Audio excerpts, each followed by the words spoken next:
Welcome to the podcast where relationships, confidence, and determination all converge into an amazing, heartfelt experience. This is Speaking from the Heart. Welcome back to episode number 59 of Speaking from the Heart. Today, we're going to tackle those difficult ones that we have in our lives with trying to communicate with them consistently. Whether that is somebody that you deal with on a daily basis, maybe you deal with once a week, maybe you deal with them once a month. But I know that every time that I'm going to mention the name of the person that you feel is so incredibly annoying, so incredibly tough to communicate with, it will literally pull your hair out, thinking that you're never going to be able to deal with their level of frustration, lack of cooperation, let alone wasting your own time trying to be able to talk to them. But maybe they're an important piece of that overall puzzle in your life that you need them to be involved. You need them to stay consistently involved with not only the things that you're doing, but the things that you're trying to achieve. So we're going to tackle some things in this episode that relate to dealing with those frustrations, but when all else fails, when you have to actually carry the conversation forward without their involvement in the first place. Now, I have to preface this episode by saying a few things.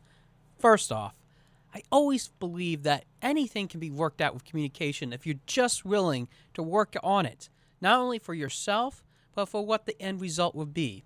But the other part of this is that the other person has to be able to get to that same playing field or that same ball game that you're going to in order to understand that that's the way that they're going to settle the dispute that you're having, and they're going to work through it, and they're going to abide by it no matter what the outcome is. I can't stress that enough. Some people are just simply ready to just handle anything that they have going on in their lives by dropping everything and just talking about it, while other people might need that extra time, just like myself, to calm down, figure out what is actually happening that caused this situation in the first place, but then being able to move on and have that decent conversation, just like two human beings should have. But we know that those difficult ones that we have in our lives come in all shapes and sizes. These are people that sometimes it doesn't matter what you say to them. It doesn't matter how it interacts. It's just a matter of just continuously trying to tell them that you're there, that you want to have that conversation, that it's really important to have that understanding, to engage, to create some of those best versions of who we are so that we are able to solve those problems that we have going on.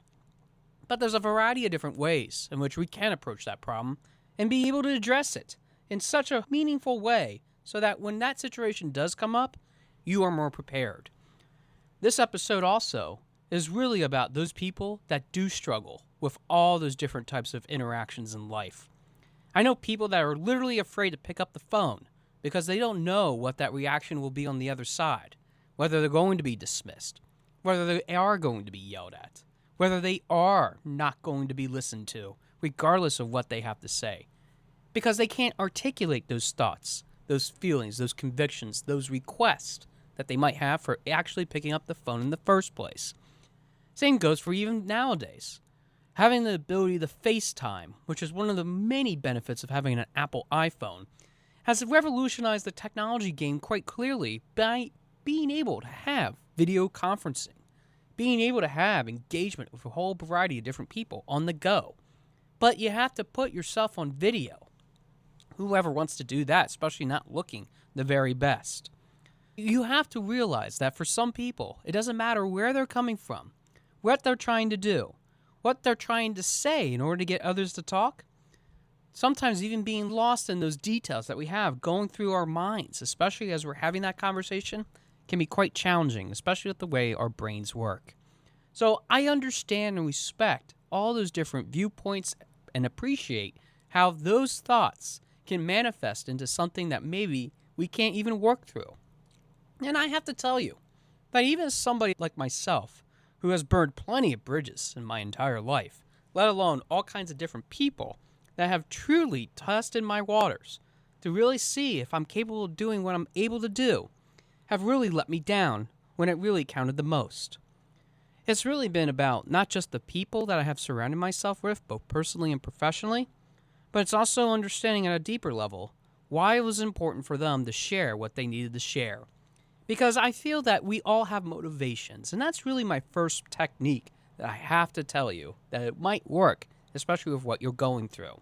Being able to share those motivations of why we actually are having that conversation in the first place can create such a testimony for not only the cooperation that we're seeking, but we can also understand from a bigger perspective why that conversation is happening in the first place.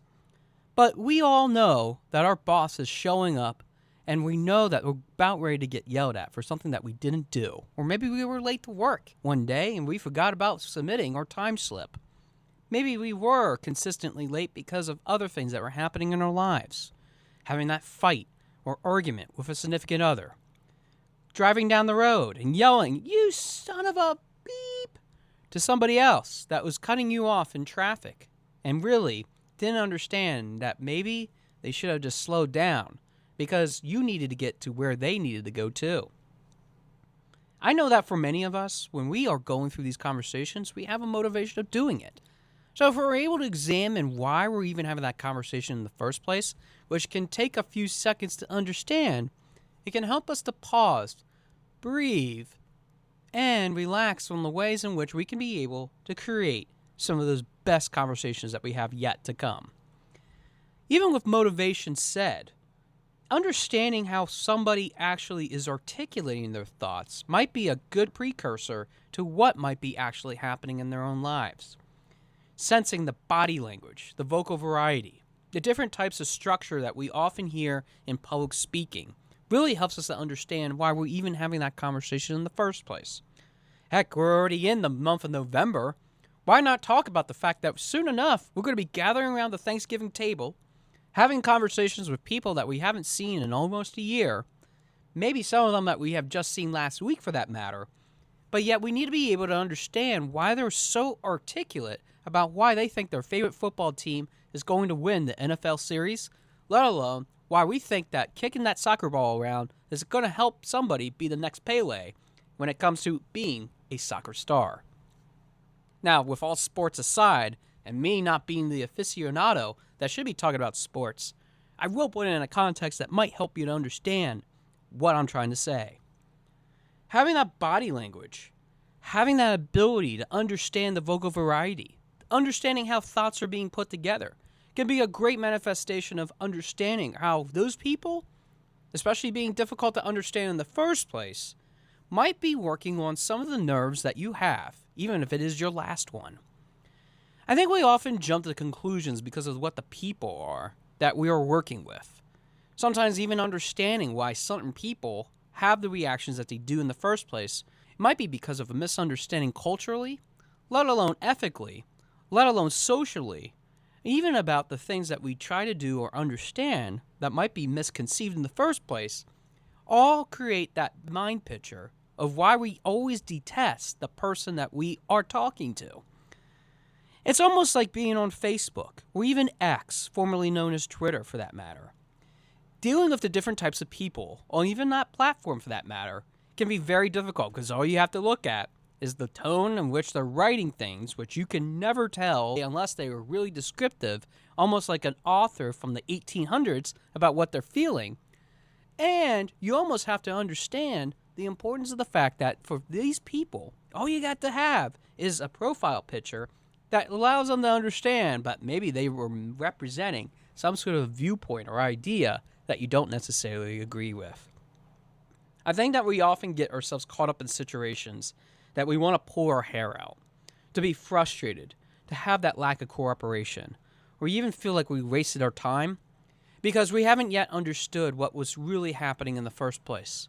What was actually creating that mind meld that we should have had from that famous character, Mr. Spock, from the series of Star Trek, in which we could have understood a little bit more about their background, their history, and their motivations in which they're creating that big manifestation that we've been wondering about for the longest time. But what if I were to tell you that even with all those things said, and even if we had a good idea of all those things, that maybe that isn't going to be good enough? That maybe you didn't really care about what that person said or what that person really thought? Because when all else fails, sometimes you just got to keep moving forward because you're never going to let that other person agree. because they are never going to come to your other side. In public speaking, we always talk about the fact that even if you have a great purpose, even if you have the best written speech, even if you're able to answer all the audience questions, even if you're able to execute brilliantly on not only your vocal variety and body language, but you're also able to leave a concluding message that will make many people scratch their heads about what they could do. Maybe that isn't all that it's cracked up to be, and maybe you're still not reaching those few people that you really need to reach. We often have to understand that maybe that communication was already broken to begin with, before you even set eyes, before we even created this conversation in the first place about why we should try to communicate with the difficult ones. People have to be ready to address a variety of different situations, which we have talked about in numerous episodes of this podcast thus far, and maybe into the future, about why it's really important to understand that maybe we can't reach all those different types of situations that people are going through in their lives. And I know that for that reason alone, that might make you despondent. That might make you feel disappointed. And you might be even asking yourself, why even bother having this conversation, let alone this podcast episode in the first place? But do you ever think that maybe just trying, if you haven't tried yet, might be a good stepping stone into the right direction? What if you haven't tried even reaching some of the people that are going through some of the things that might have been some of the toughest aspects of their entire lives, let alone their career for that matter? What if you were able to be that shining star up in the sky for them, in which you never thought that you could ever shine so brightly in some person's life until they told you one day that not only did they appreciate what you were able to do, but that you were able to create some of the best opportunities in life because of your influence. It reminds me of something that just happened to me recently at my full-time job. I was diligently working on something that was really important for a deadline. Not only was it for the fact that I needed to set up a meeting in order to have this conversation with someone about what I was working on, but it was the fact that I was in the middle of something. I could have just done something else completely different. But a woman with tears rolling down her face came into my office, and I realized that we needed to talk. What I would later find out is some of the most devastating things that they were going through, let alone some of the biggest heartbreaks that I would have never known if I would have never stopped to just look away from my screen and just be able to have that communication, even if it was worth 20 to 25 minutes of my time. I wasn't frustrated. I wasn't ready to pull my hair out. I know that that person was. But the subject matter in which I don't want to disclose the fact that this person might be listening to this was actually something of an eye-opening moment for me too. Because when I went back to my cube after we had our conversation, I realized that that opportunity that I was able to have with that person to share in what life struggles can be reminded me so much of the ability that we create these artificial difficulties if we really think that those difficulties create those opportunities that we cannot excel in, that we cannot create some of those best versions of who we can be. And I think that we often miss out on those opportunities in which we can make amends, to be able to be there when it really counts the most, to be able to say to someone, I want to be there when all else fails, because I owe it to you to create what happens going forward. I can think of a variety of different situations in which now looking back and sharing this awesome story with you about the fact that this person, she didn't need to reach out to me. She could have found that remorse and that comfort in something else. Maybe it could have been drugs. Maybe it would have been alcohol. Maybe it would have been something else. And maybe that wasn't anything that they would do. But those are some of the vices that some people do go through. Because when we put it inside of ourselves that we think that we can't make a difference, whether we think it is important or not, we do have to remember one thing. And it isn't just about the fact that we are making that stride to make a communication happen in the first place, but that regardless of the situations that do come up, we can create that best version of who we are and what we can represent. Because it all starts with us. It doesn't mean that today I'm asking you to go and seek out those people that are going through such a hard time and have a mind meld with them. What I am asking you to do, though, is to actually open your mouth. To actually think about the fact that maybe you can make that one change in communicating with someone that maybe you should have been doing in the first place. And even if they don't respond to that, even if they don't deal with the fact that things are going wrong in the first place, just know that the effort that you're trying to put in is appreciated. Someone is looking out for you and is going to acknowledge that. And that's something that I have been struggling with for so long, but I've learned that with dealing with this sort of thing, and even when people cut me off because maybe they don't agree with me or maybe they think I'm some sort of fake, I'm sure that whatever excuse that you hear, I want you to hear something that maybe this podcast host has figured out. That even when we are in those lost waters, even when we are dealing with those difficult people, and even when we are trying to just get our hair back together to reduce that level of frustration, to be able to cooperate with someone else, that maybe we are going to be able to make headways after all. And maybe when we think about the fact that never a minute of somebody that is going through something that might be tough, whether it is personal or professional, it is worth the time that we spend. But when all else fails, sometimes you have to walk away. It doesn't mean that you failed. It just means that you realize that you're a better person because of actually trying. And that when that effort is gone and not really appreciated at all by the fact that that person has been not listening to you at all in the first place, it will be time to move on. But you're a better person because you have been trying to communicate with those difficult ones. And I think that you are a pretty cool person for doing that. So the next time that someone walks into your office with tears streaming down their face and they're not sure what to do and they're not sure where to go in life, you can be just like me. Either you could keep on typing and looking away, or you can address it head on with that compassionate care that you have inside of you. Because we are all human. I think that you wouldn't keep working on your computer. I think that you would turn around and see what's there in the distance. Because what's in the distance is not just the love and the respect that you deserve, but it's the fact that you're giving that love and deserving care to someone that might need it the most.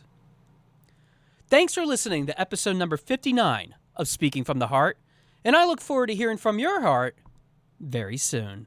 Thanks for listening. For more information about our podcast and future shows, search for Speaking from the Heart to subscribe and be notified wherever you listen to your podcasts. Visit us at www.yourspeakingvoice.biz for more information about potential services that can help you create the best version of yourself. See you next time.